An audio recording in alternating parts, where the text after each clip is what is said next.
Bismillahirrahmanirrahim. Halo teman-teman, balik lagi bersama saya Rehan Jovi di Nubi ID.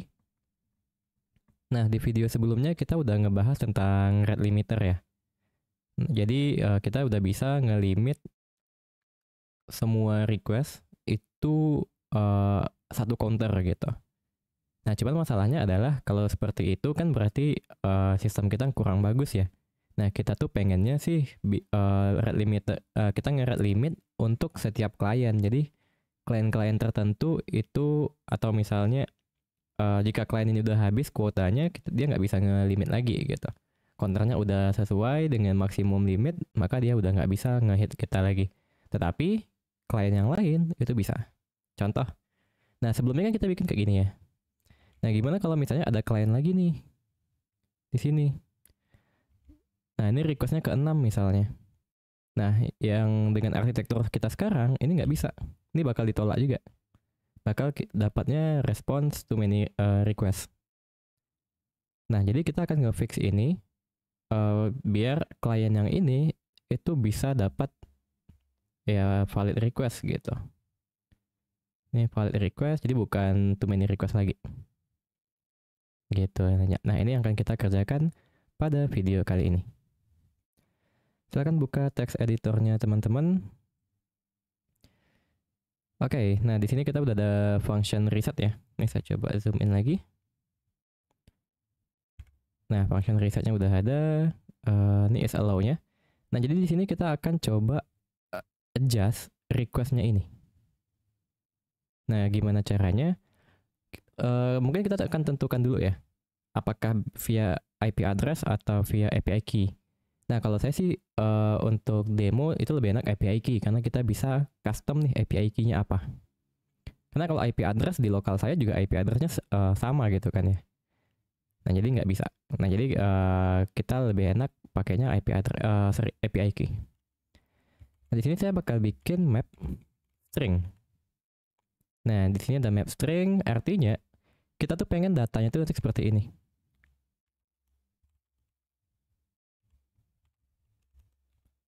Misalnya API key 1 itu counternya udah 2. Lalu API key 2 itu counternya masih 1. Lalu API key 3 itu counternya udah 5. Jadi API key 3 itu udah nggak bisa nge-hit. Tapi API key 1 dan API key 2 itu bisa. Nah, ini kita bisa handle seperti ini. Nah, karena ini tuh string, jadi kita pakai key value ya. Jadi kita bisa pakai map. Key-nya itu string, value-nya itu integer. Nah, jadi kita akan adjust beberapa hal ya. Pertama di sini, kita bisa bikin dia sebagai map string integer. Seperti ini. Terus otomatis di reset juga bakal fail ya. Nah, resetnya ini kita akan adjust nanti. Nih, kita komen dulu. Lalu di is allow juga. Nah, ini kita akan adjust sedikit juga. Pertama, kita akan cek is allow-nya dulu. Ini mungkin kita komen dulu aja kali. Nah, is allow-nya ini kita akan cek API key yang dikirim. Gitu. Bentar, ini masih error. Oh, di sini ya, limiter is allow di sini.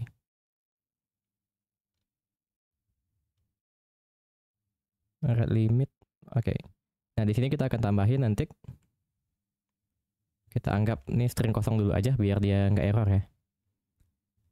Nah, kita balik lagi. Di sini kita ada API key nih. Nah, berarti pertama kita akan cek dulu API key-nya ada nggak di rate limit kita. Value, oke.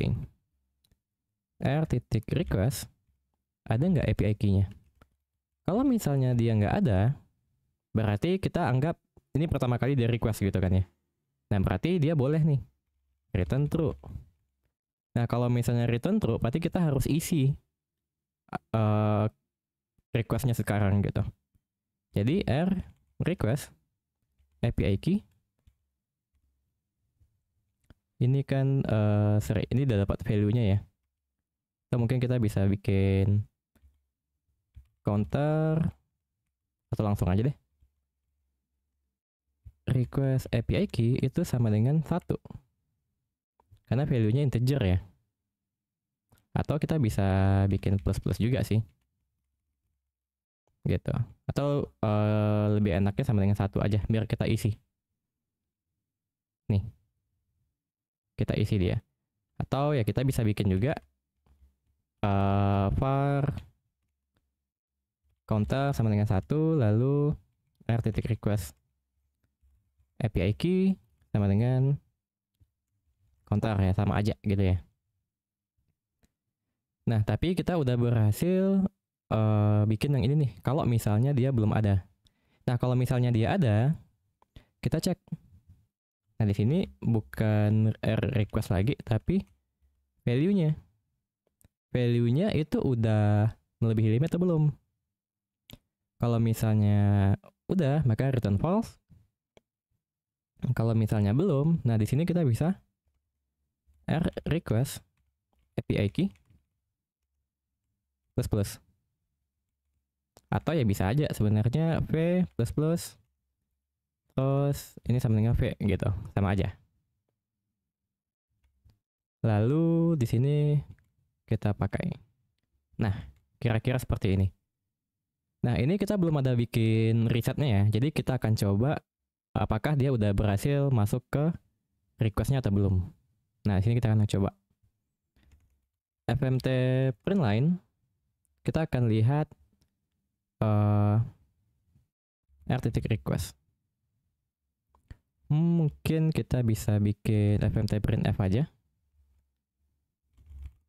Requestnya adalah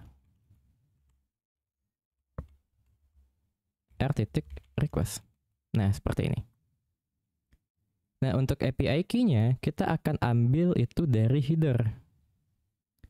Header di sini udah nih add ya. Nah, kita akan dapatin header get. Misalnya kita anggap API key aja deh, biar simple ya. var API key. Lalu di sini kita kirim API key-nya. Nah, mungkin kita cek juga nih. Kalau misalnya dia nggak ada API key, kita akan return error deh. Nah, misalnya empty string ya. Kita bisa return error. Success false, message need an API key. Ini unauthorized. Oke, nah ini di header ya dapatnya. API key. Oke, nah setelah itu kita akan coba jalanin ya.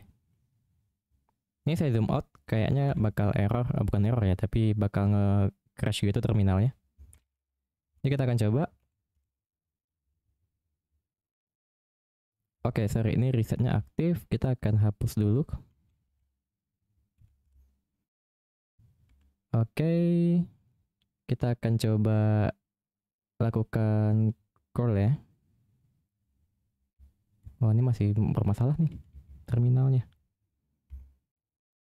Semoga kelihatan lah ya. Oke, go run main.go. Ini kita coba split lagi. Call localhost 444. Nah, ini harusnya error ya. Nih, need an API key katanya. Berarti error nih. Nah, kita bisa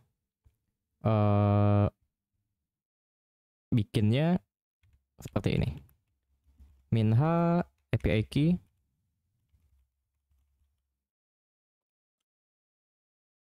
sama dengan apa ya? Misalnya API key 1 deh. Saya cari minha need an API key ya.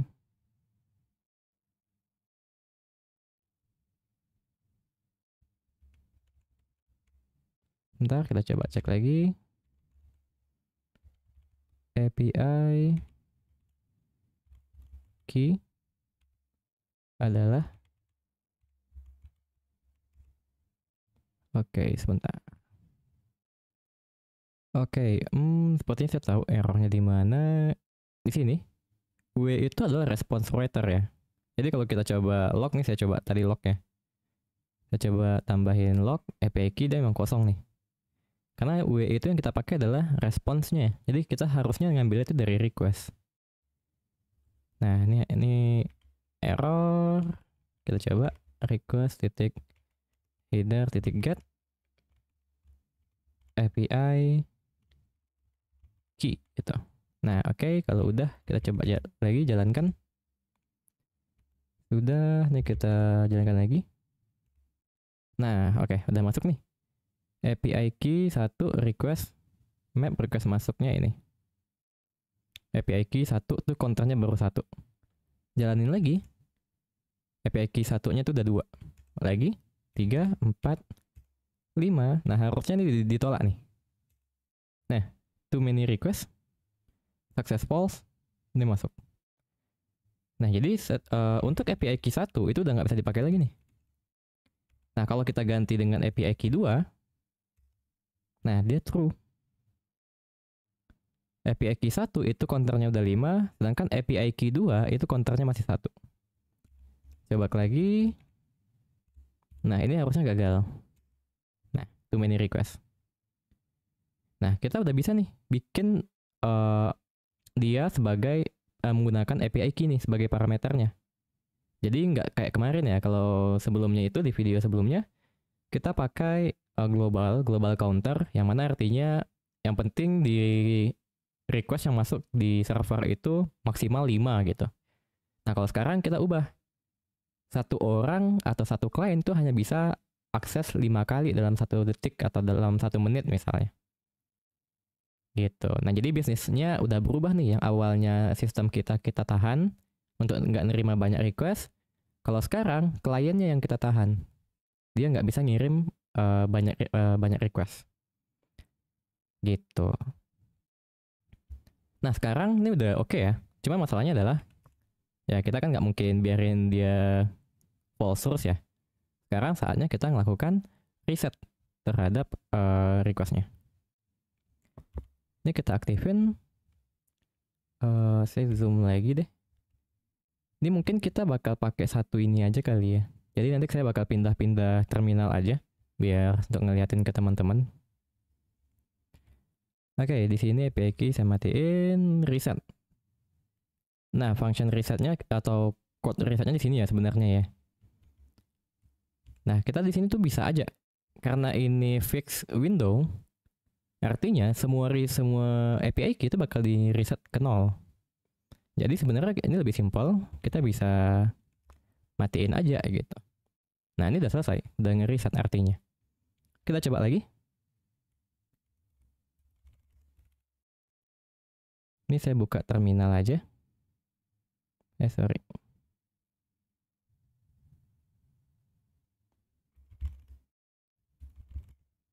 Lalu kita call main h API key ya. Yang pertama yaitu API key 1 HTTP localhost 4444.